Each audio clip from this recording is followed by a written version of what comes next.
Hola, ¿qué tal? Tengan ustedes una muy buena jornada y sean bienvenidos a nuestras clases de Derecho Privado 2. Hoy, en nuestra clase, vamos a hablar del último tema de los contratos en general. Mejor dicho, temas, porque son varios los que han quedado pendientes en nuestras clases anteriores. Estos temas son, por una parte y primeramente, los contratos por adhesión. Luego veremos las tratativas contractuales y los contratos preliminares, como lo tienen en el título, y por último, veremos los pactos de preferencia. Recordarán ustedes, en lo que al contrato por adhesión se refiere, nosotros habíamos adelantado previamente que el Código Civil y Comercial agrupa a los contratos en tres grandes categorías. Primero tenemos aquellos contratos paritarios, luego tenemos los contratos de consumo y por último tenemos los contratos por adhesión. Vamos entonces a la primera pregunta. ¿Qué son o a qué llamamos contratos por adhesión?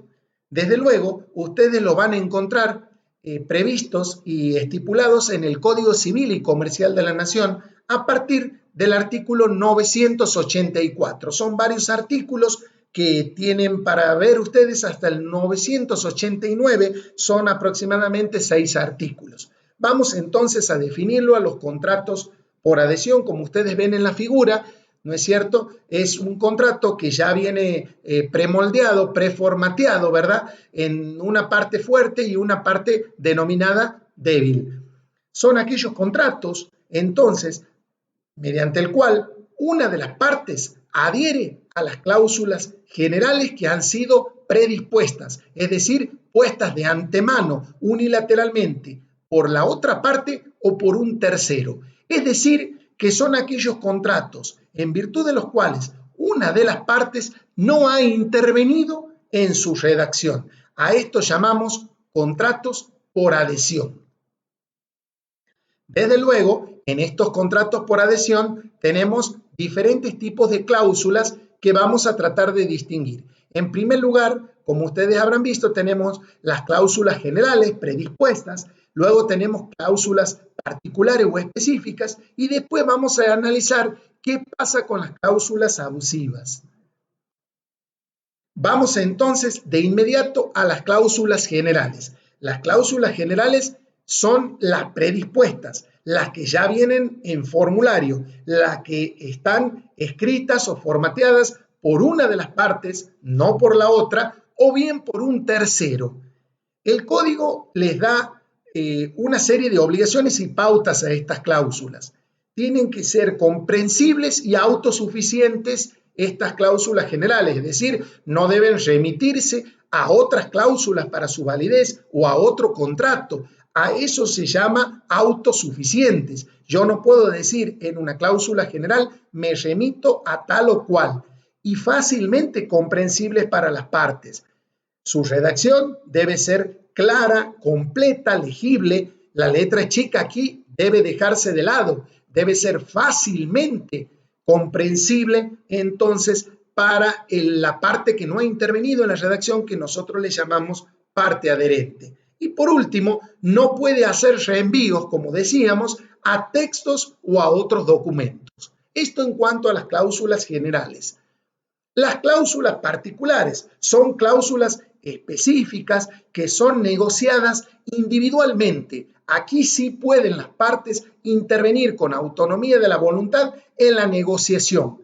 Amplían, limitan, interpretan, suprimen las cláusulas generales. En estas cláusulas particulares, entonces, son las que la parte adherente tiene la posibilidad de negociar, si es que le cabe esta palabra, en algún resquicio del contrato por adhesión. ¿Cómo debemos interpretar estos contratos por adhesión? Fíjense ustedes que en caso de incompatibilidad o duda o ambigüedad entre las cláusulas generales predispuestas y las particulares, prevalecen estas últimas, es decir, prevalecen siempre las particulares, porque en ellas ha intervenido supuestamente la capacidad negociadora totalmente limitada de la parte adherente, de la parte que va a firmar el contrato.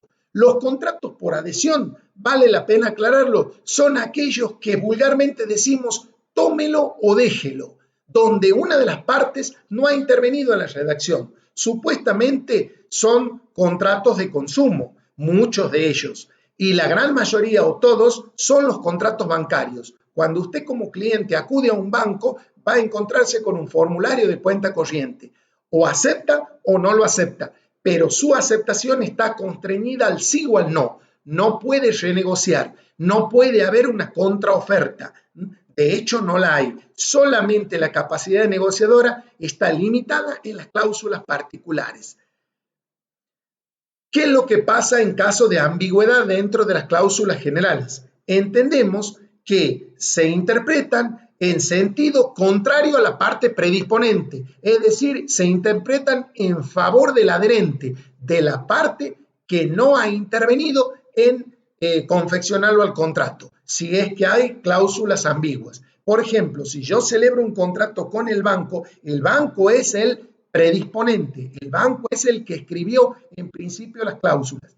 Si llegara a haber alguna cláusula ambigua, pues debe estar interpretada a mi favor del cliente porque yo soy la parte adherente. Esto en cuanto a la interpretación. ¿Y qué vamos a decir de las cláusulas abusivas? ¿Cuáles son esas cláusulas abusivas? Cuidado, puede haber abuso en las cláusulas generales o puede haber abuso en las cláusulas particulares.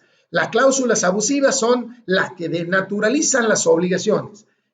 Obviamente, pueden importar renuncia o restricciones del derecho del adherente o ampliar derechos del predisponente. Son aquellas cláusulas donde me dice que yo no tengo derecho a y me da una serie de condiciones para que yo firme la aceptación, quitándome, restringiéndome derechos o ampliándole el derecho de la parte predisponente.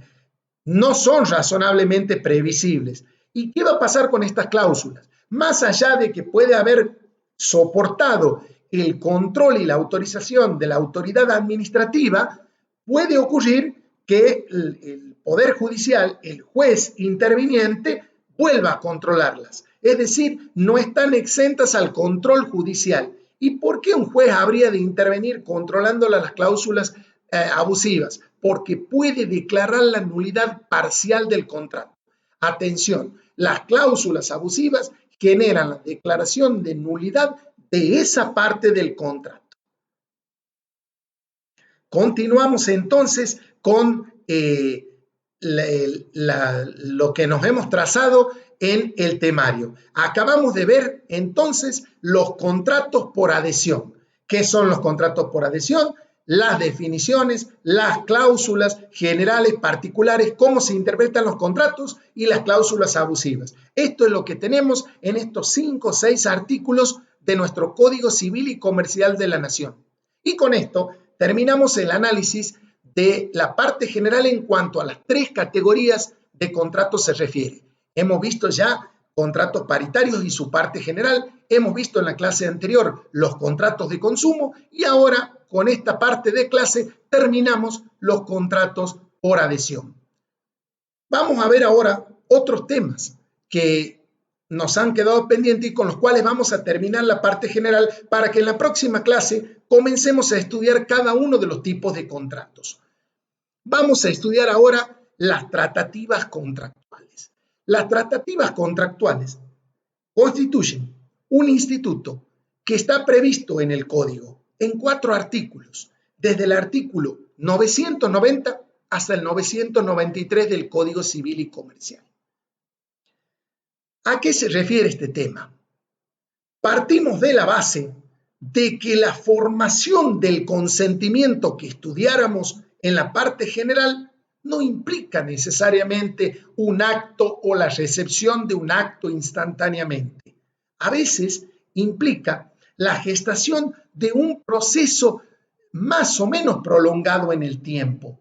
Calculen ustedes que para comprar una empresa en funcionamiento nosotros necesitamos realizar tratativas previas, necesitamos interiorizarnos de la situación de la empresa en movimiento. Imagínense que esta empresa tenga un patrimonio solvente, que tenga sucursales, filiales, que esté trabajando con acreedores, con proveedores. No es una cuestión de formular una oferta, contraoferta y aceptación.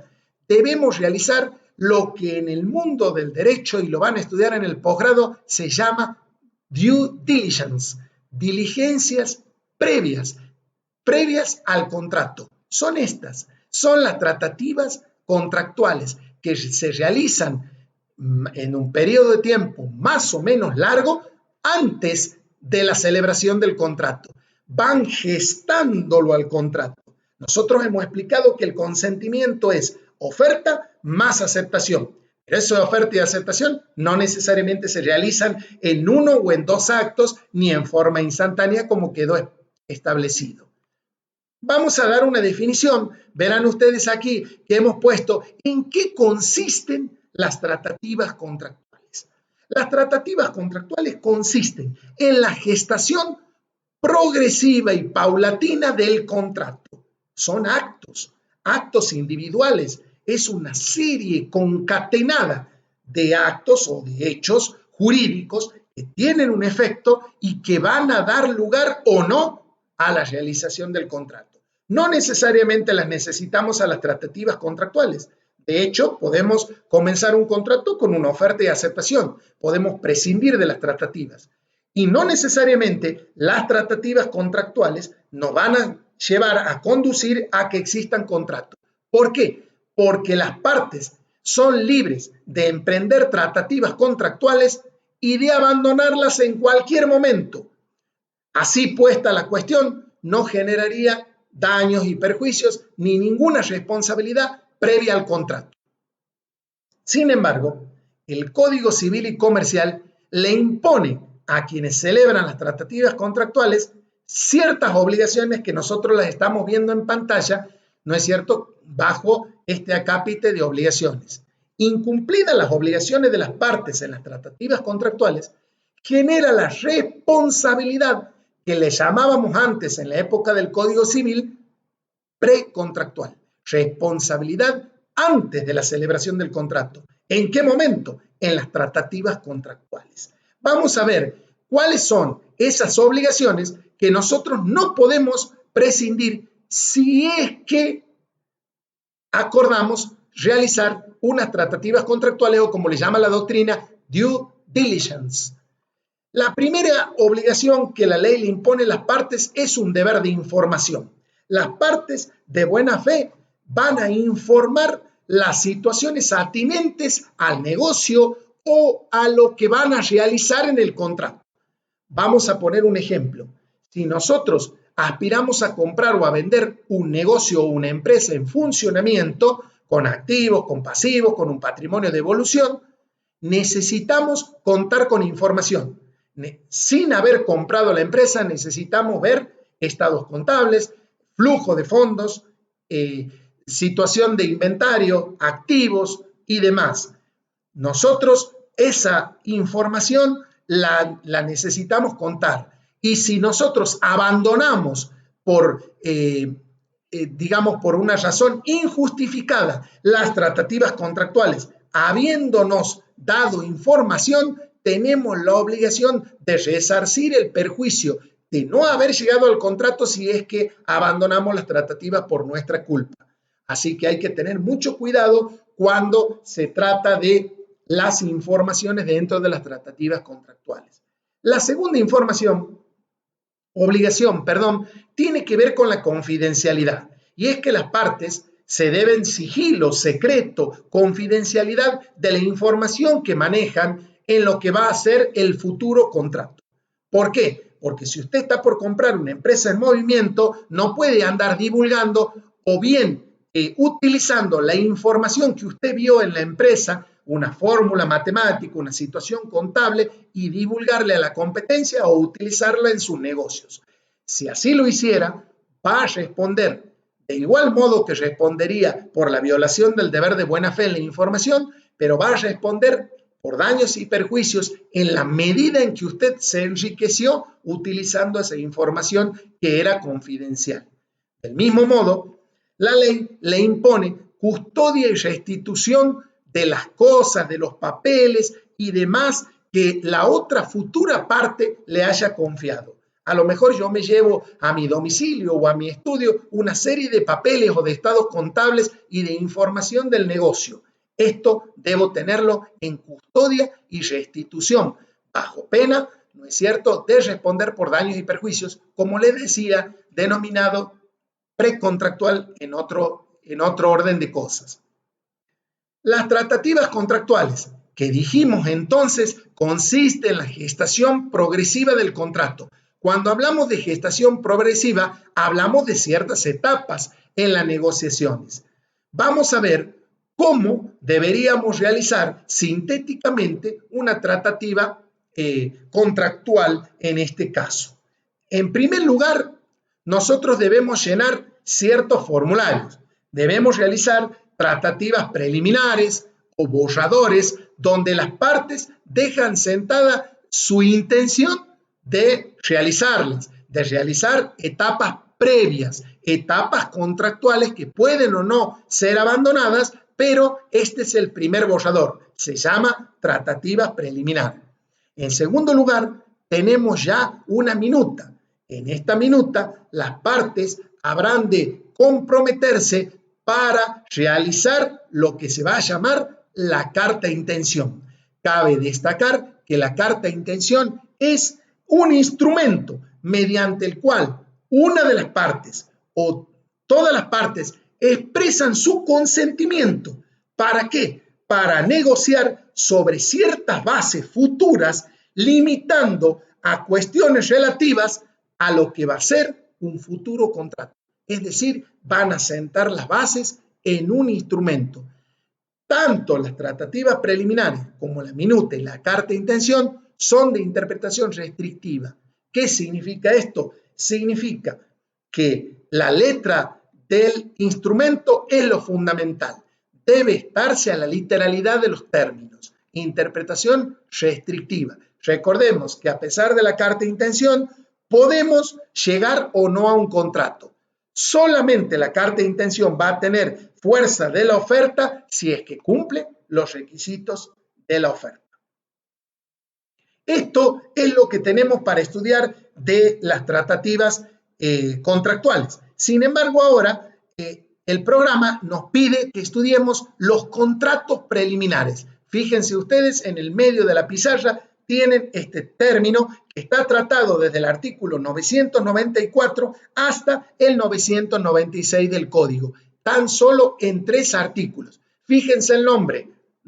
En la anterior, tratativas contractuales. Aquí los llamamos contratos porque son verdaderos contratos.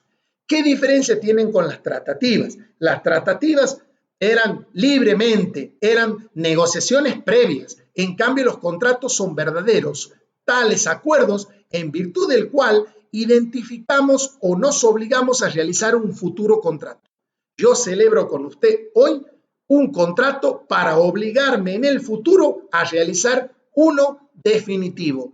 Por ejemplo, hoy me pongo de acuerdo con usted para que en el futuro le venda tal o cual cosa o realicemos en el futuro la compra de la empresa, pero hoy hacemos un contrato preliminar.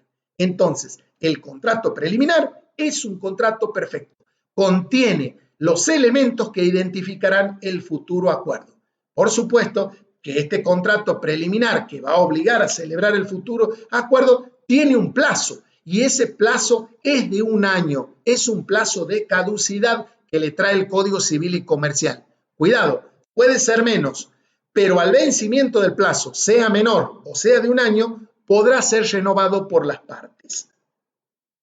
¿Qué contiene generalmente este contrato perfecto preliminar que me obliga a mí a realizar un contrato futuro?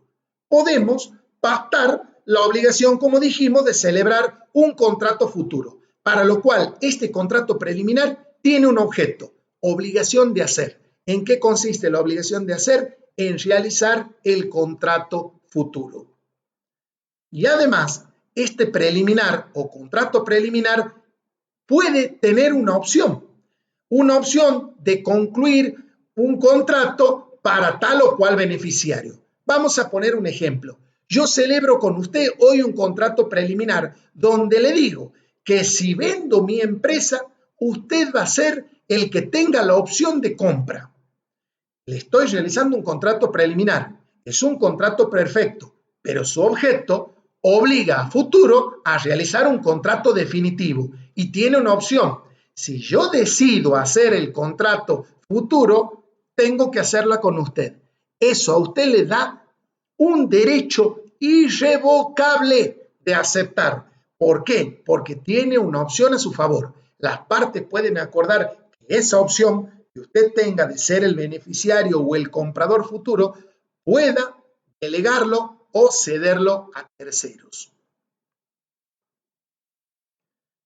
Ese contrato preliminar también puede tener un pacto de preferencia. Muy bien, ¿qué significa ese pacto de preferencia? Recordemos la diferencia entre el contrato y el pacto que la vimos en la parte general. Contrato es acuerdo de voluntades con sentido económico.